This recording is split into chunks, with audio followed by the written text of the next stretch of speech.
All right, we had some technical difficulties when we back when we picked up off. Now this here, the play I'm playing you back, the replay back from DNVR Sports with Dealey in the comments he made why Dillon Edwards transferred. And then Dillon Edwards into the portal today. The running back room just seeing a lot of attrition. What's been going on? What can you tell the people? I can tell you what you just said. They were not at practice today. They were not in the building today. I think that this is one of those things, man, that you just have to look at the chronological order of how things happen. And I think it's just a red flag to college football out there. There's some people that do not want to compete. Oh, whoa, whoa. You know, it is no. Now y'all heard that for the horse's mouth. He said, looking at the chronological order in the college landscape of the portal, is some people that just don't want to compete. And that's who is he talking about Dillon Edwards if I'm just making this stuff up? Coincidence to me that when Coach Prime announced that Charlie Offerdahl was going to be a number 2, and then we signed a running back from Ohio State, 2 guys leave. This is not the environment where you're going to be guaranteed anything. Now, the 2 guys he referring to leave was Dillon Edwards and Alton McCaskill, because they both jumped in the portal after Cormani. But he's saying that they didn't want to compete, for one, and 2, when Prime promoted a walk-on, if you look at one of those well-off videos, he promoted a walk-on to running back 2, and he said, don't move Charlie until I say move Charlie from that 2 spot.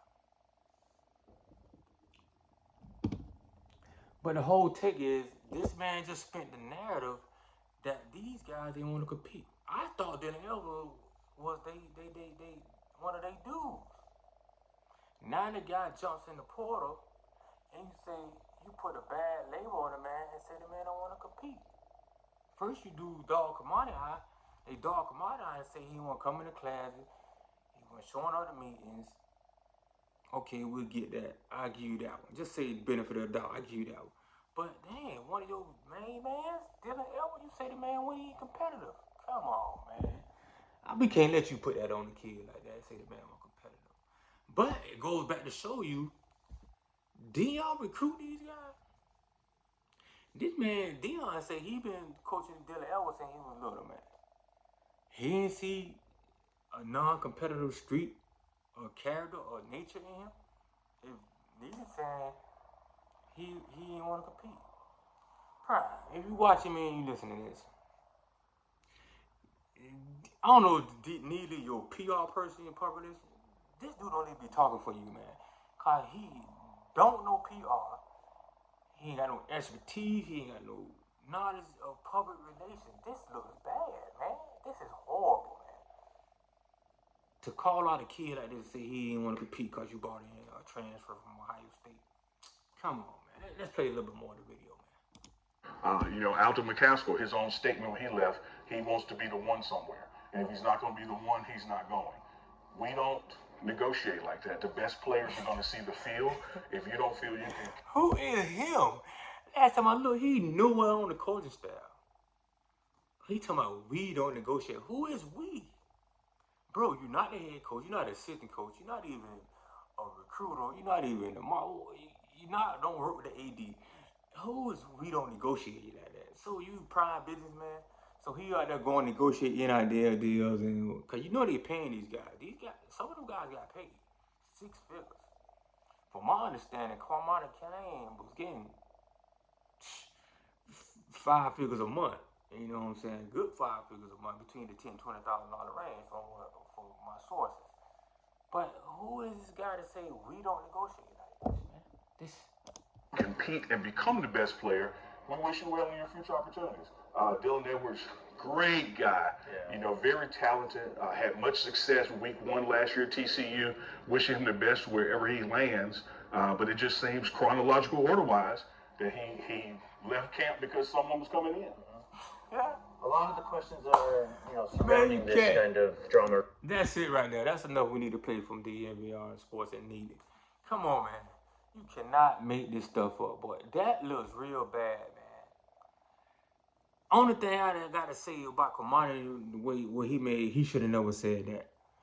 Cause he don't realize he still got to play football. No matter where he go, he trying to get to the next level. Man, Dillon can make some phone calls, man. And we see what happened to some of the Jackson State guys like Nugget and the linebacker.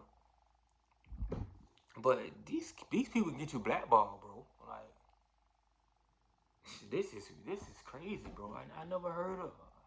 Dude, not even a coach, man.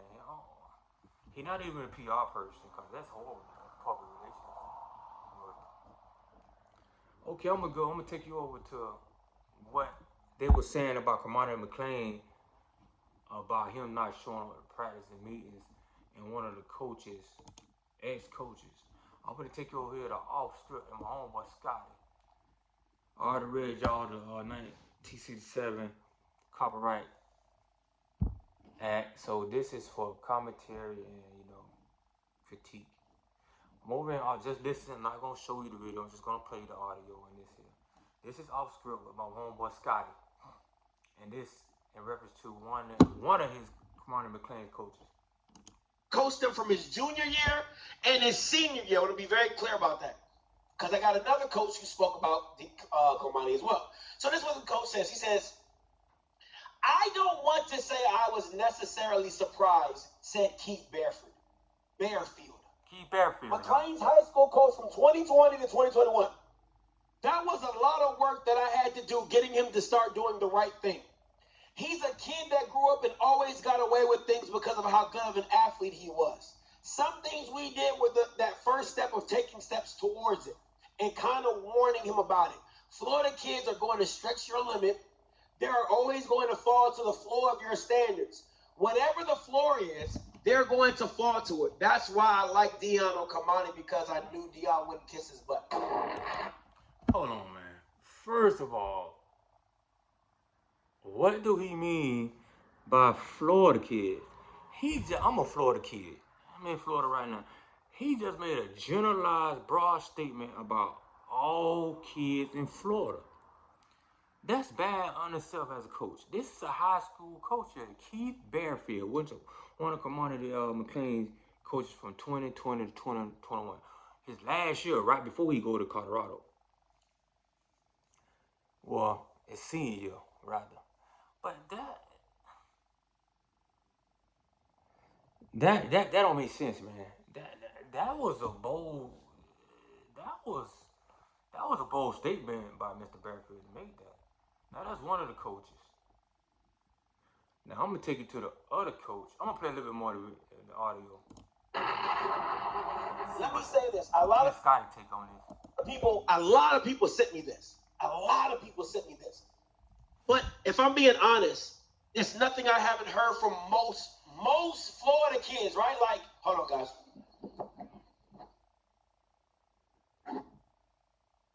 Most Florida kids, right? When I talk, let me give you a great example. Willie Simmons, right? Willie Simmons, you already know. If you know, you know. He's FAMU's former head coach.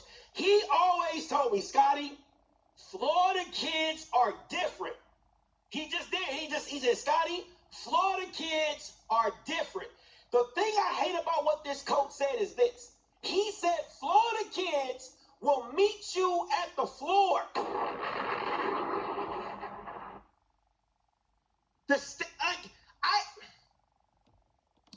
That's bad, man.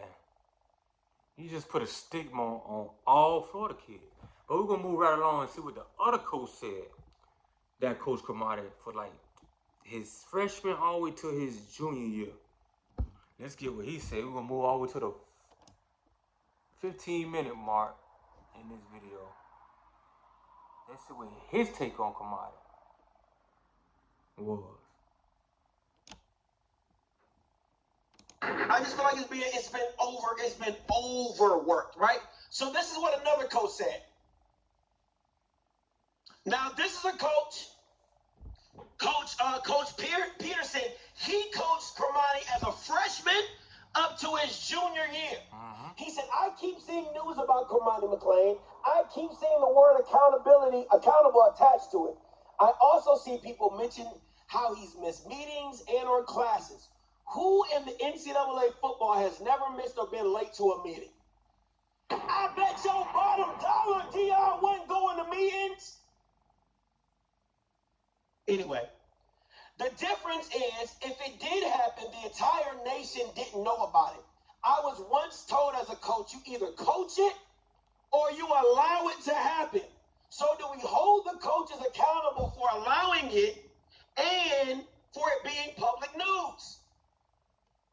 I coached him from his freshman year to his junior year at wide receiver. He never missed a meeting and had pretty damn good grades. At the end of the day, he's a kid, a young man. Coach him up and help him. I see a lot of adults bashing him. See, that's what McClain was stating. He wanted to be coached up. He knew he got some areas he needed to improve in. This goes to show you Dillon ain't heavily hands-on with the recruiting, because ain't no way in hell as a coach, assistant coach, I'm gonna recruit this young man, do a PSI on this young man, which is a background for some of you people that legal jargon. Do a background on this young man, not know his family history, know he got an IEP in school, bring him into my program, and then when things get rocky, I'm not gonna coach him up. I'm gonna bash him when he leaves. What you recruiting him for? When you knowing all these stuff was pre-existent before you brought him over and gave him a scholarship, and then you gave him 6 figures on top of that. So I would have ran with the bag and got out of too. But like I said, the coaches allowed this to happen. So who are we gonna hold accountable? We just gonna hold the kids accountable, and we're not gonna hold the coaches accountable? No, we gotta look at things from both ends of the spectrum. The good, the bad, and the indifferent. We gotta hold everybody accountable here, man. But we just can't put on one side and say, oh, this kid here, he a problem. He ain't go to meetings. He ain't go to practice. But then on it end, you say Dillon Evers, oh, Dillon Evers, man, I love Dillon. That's my man. Then when he jump in the portal, you got a non-PR publications guy, like Neely, say he ain't want to compete. Come on, which one is it, man? They ain't go to school, they ain't go to meetings, or they just ain't competitive. Come on. Make it make sense. And blaming him for being a kid. He didn't get arrested, facts. He didn't fail a drug test, facts. He didn't put his hands on a female, facts. We're talking about missed meetings and how bad of a kid he is. This is why we coach, ain't it? To help. So help. That's it. Help. You know these kids, that's what the junior college was all about. You see how this portal finna affect junior college? It's finna wipe out the junior college. Or it's gonna stop the junior college kids from really getting the help. Because you send a guy like this, really, he a junior college player. He got overhyped. For one, we 5-star, these guys that's analyzing these guys and giving them 4-5 stars, they never played the game. They don't know how to spot the talent. Some of my guys like him might have measurable 6'3", 6'2", 180, 190. Those are good measurables. Do he have the skill set? He needs to be developed. In the classroom, mentally, physically, got to get his body bigger, stronger. Really, he a junior college player. He should have went to junior college for 2 years. Then got his mind right, developed. Then you bring him over. That's the whole reason for the transfer portal. It's really for to bring the junior college guys in. But you're not going to build a long-term team that way through the portal. You're going to get too short-term. But we ain't going to take too long on this, man. The writing is on the wall. And I'm telling you guys right now, Prime is either out of there next year when Shadon them go to the league, or he's definitely out of there at 26. That's why all this is smoke and mirrors. he messed with Dillon Edwards, man. He messed with it. He for them kids, then he giving them underclassmen like Dillon Edwards, McCaskill, he giving them kids the heads up. Say, look, man, I ain't finna be here. Y'all might want to go on somewhere and get your bag and go in, go to another team where you can be that guy. Because when I played in college, we're gonna go back to that. When I played at A&M, in the springtime, before you exit out and go into the summer, you gotta sit down with a coach. Neely, if I played a video, Neely said that they left without seeing the coach and telling him nothing, so they just left. And it's a guy you paying hundreds of $1,000 to, they just leave. Come on, man, stop it. You gotta sit down with that coach. The coach gonna tell you where you standing. Either you gonna be 1, 2 deep, or you gonna be having to climb your way up the ladder and try to get into that rotation. Because when I was in school, we were on the ramp with 1 deep, 2 deep, and your ass was on scout team. So, and then when you sit down with a meeting, you go for the summer, you come back in the summer, you back at it, and then the fall get ready to start. So that stuff Neely talking about, with they just left and ain't letting coach know they ain't meet with Dillon. That's a damn lie, man. You gotta sit down and have an exit meeting with that coach in the spring, man. After the spring game, they're gonna sit down before school get out. He gonna show you where y'all line up on the depth chart, man, going forward into the fall. Okay, with all that being said, man, I'd like to thank y'all for tuning in. This is my first time. This is my first video doing this here. I'd like for y'all to subscribe, like, comment, share this video, bring the people over here, because we got some more good content, and we bringing things from both ends of the spectrum. We ain't gonna be no one-sided. We ain't finna ride with Prime. We ain't finna ride with the kids. We gonna meet middle ground and get to the bottom of the things, and we really gonna show y'all what's really going on with the game, whether it's football, basketball, baseball, whatever, because we love the game. And with that said, I'm out.